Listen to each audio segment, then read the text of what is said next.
오늘 마태복음 11장은 크게 세 가지의 내용이 나옵니다. 앞부분에 세례 요한이 나오죠. 세례 요한이 예수님에게 그 제자들을 통해서 오시리가 그분이 맞습니까? 하는 이런 질문을 하는 내용이 나왔습니다. 또 여기에 대해서 예수님이 쭉 말씀을 하셨어요. 그리고 중간 부분에 보면 회개하지 않는 그 도시들, 또 이스라엘 백성들에게 예수님이 아주 준엄한 말씀을 하시죠. 화 있을진저 하면서 21절에 보면 나오는 말씀들이 있습니다. 그리고 이제 뒷부분에 보면 다시금 위로하고 격려하는 그런 말씀들로 끝납니다. 오늘 새벽에는 이 앞부분 세례 요한이 예수님에게 질문하는 또 예수님이 답변하시는 그 내용을 잠시 살펴보겠습니다. 1절 한번 다시 보시면 이렇게 시작이 됩니다. 1절입니다. 예수께서 12 제자에게 명하시기를 마치시고 이에 그들의 여러 동네에서 가르치시며 전도하시려고 거기를 떠나 가시니라.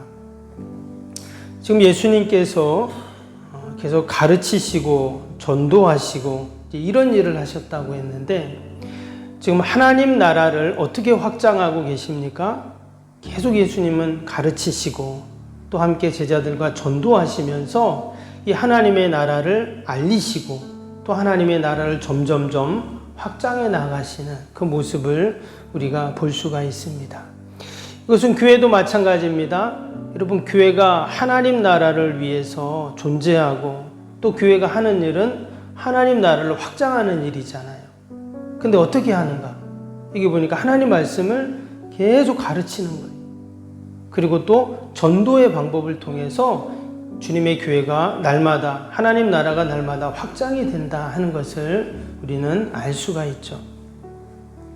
그런데 이제 바로 이어서 누가 등장합니까? 이제 세례 요한이 등장합니다. 우리가 앞에서 3장에서 이제 세례 요한에 대한 기사가 나왔죠. 세례 요한을 통해서 예수님이 세례받는 그런 내용들이 나왔는데 오늘 21장에 다시 한번 세례 요한이 또 등장을 하게 됩니다.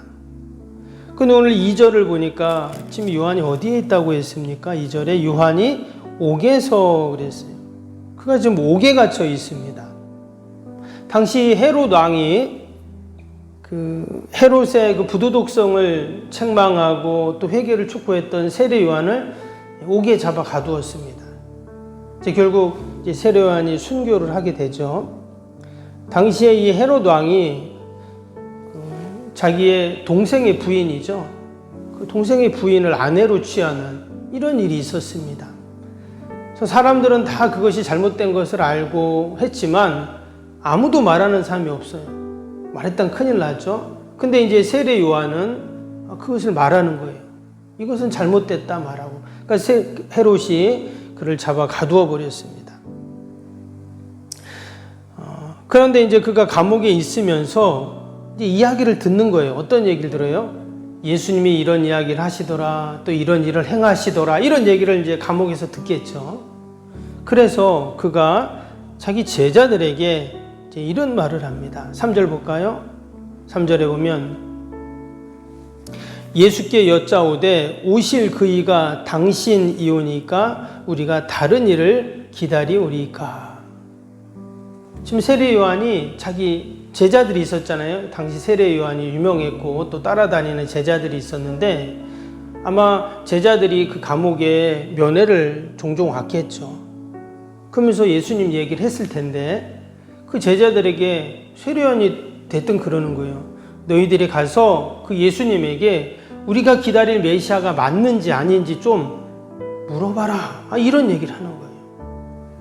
우리가 이 말씀을 읽으면서 조금 이해가 안 되는 게 있죠. 앞에 3장에서 어땠습니까?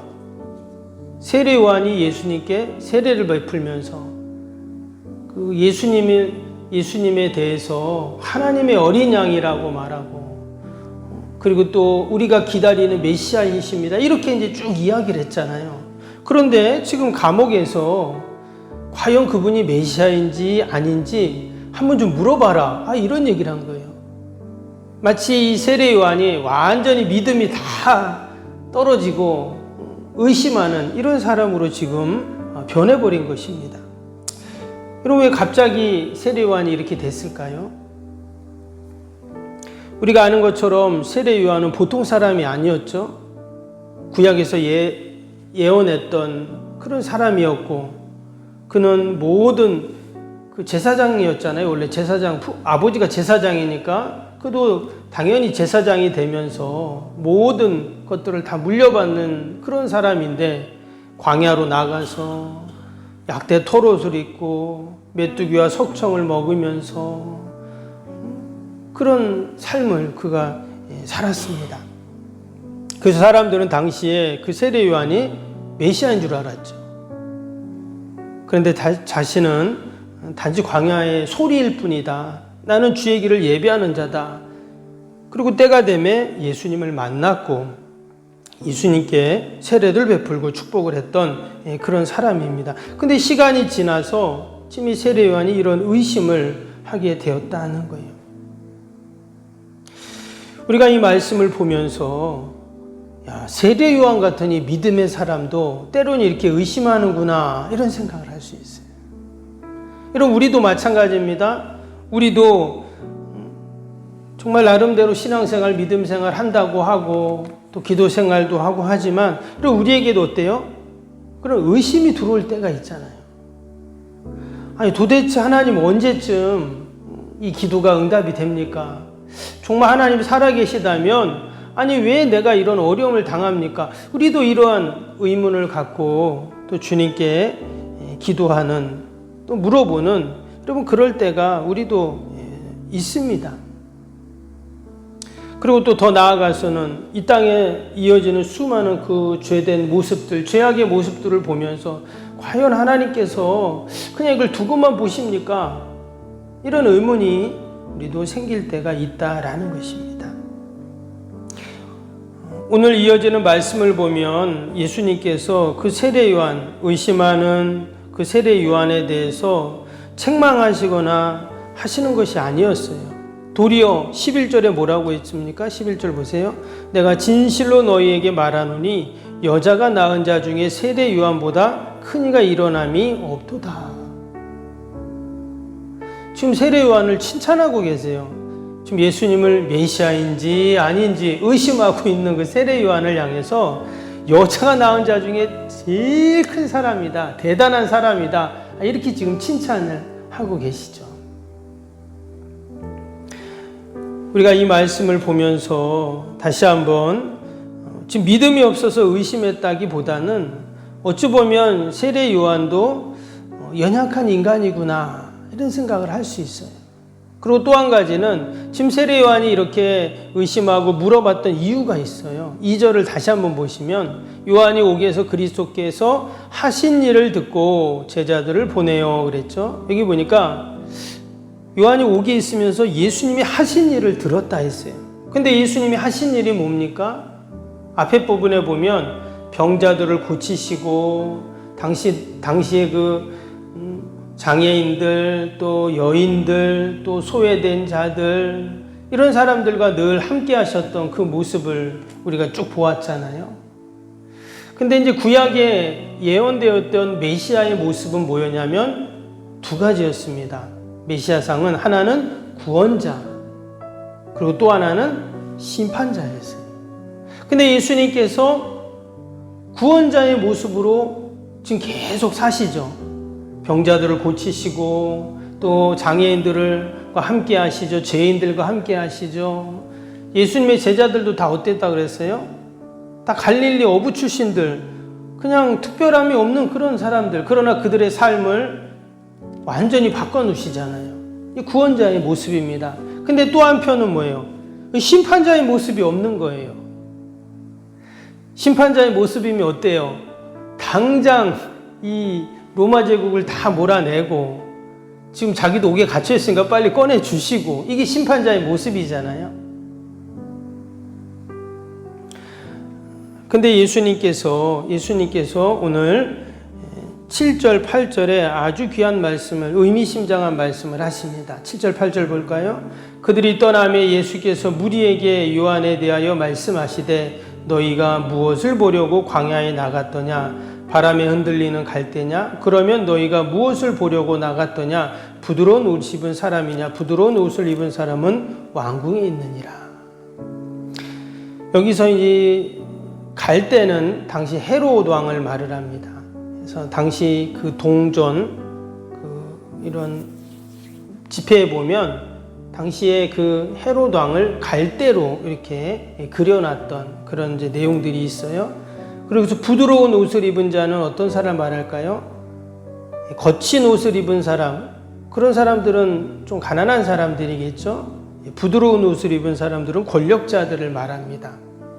그런데 그런 갈대, 헤롯 왕이나 부드러운 옷을 입은 그런 권력자들 어디에 있어요? 왕궁에 있다 그랬잖아요.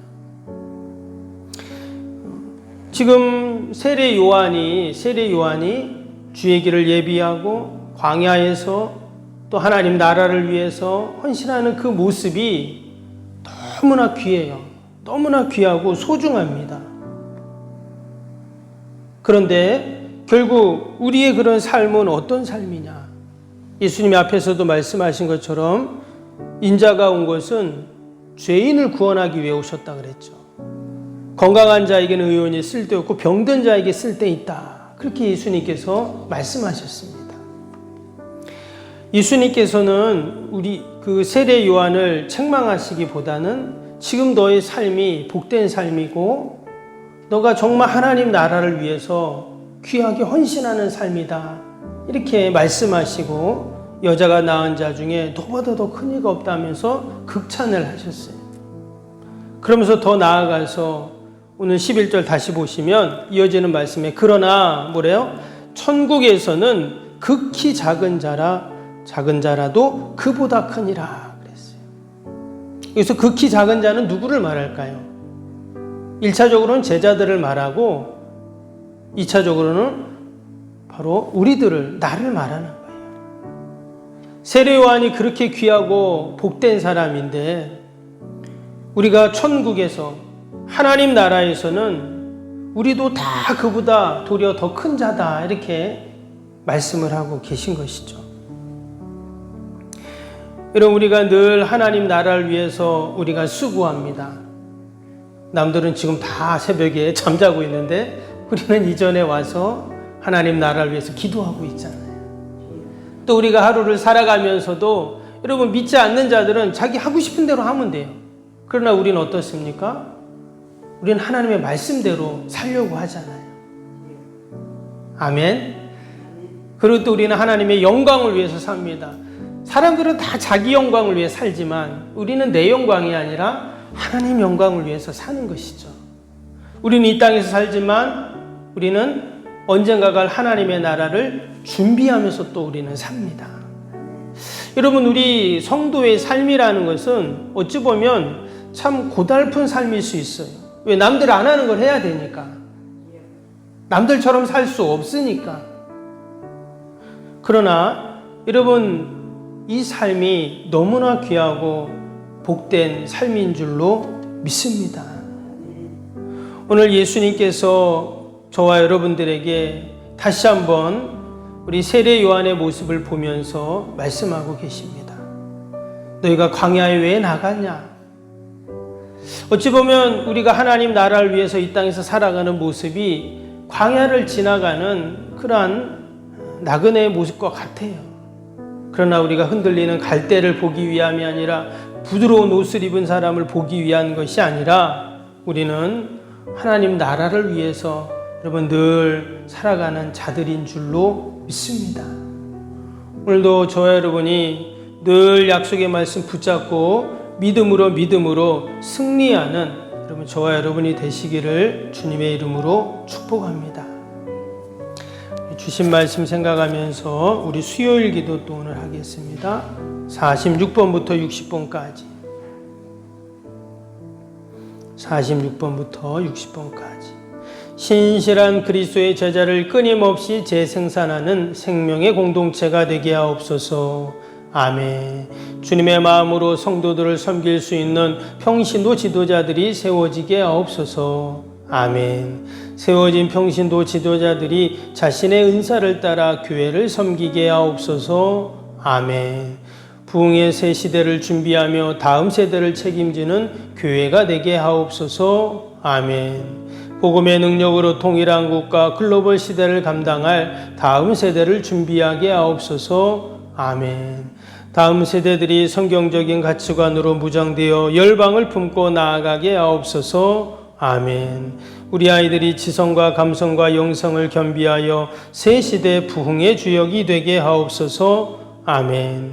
이웃들을 목자의 심정과 긍휼의 마음으로 품고 사랑으로 섬기게 하옵소서. 아멘. 교회가 지역사회 주민들의 소통의 장소로 아름답게 사용되게 하옵소서. 아멘. 늘 섬김의 자리에 있게 하시고 지역의 자랑이 되는 교회가 되게 하옵소서. 아멘. 조교회와 협력하여 함께 부흥하고 포항성시와의 쓰임받게 하옵소서. 아멘. 온 성도들에게 구령의 열정이 불타게 하시고 영혼 구원에 힘쓰게 하옵소서. 아멘. 주님의 지상명령을 수행하며 주님의 소원을 이루어 드리는 교회가 되게 하옵소서. 아멘. 세계복음화를 위해 더 많은 선교사와 선교지를 품고 섬기게 하옵소서. 아멘. 새성정 건축의 열방의 구원을 위해 거룩한 선교센터가 되게 하옵소서. 아멘. 예수님의 이름으로 기도합니다. 아멘.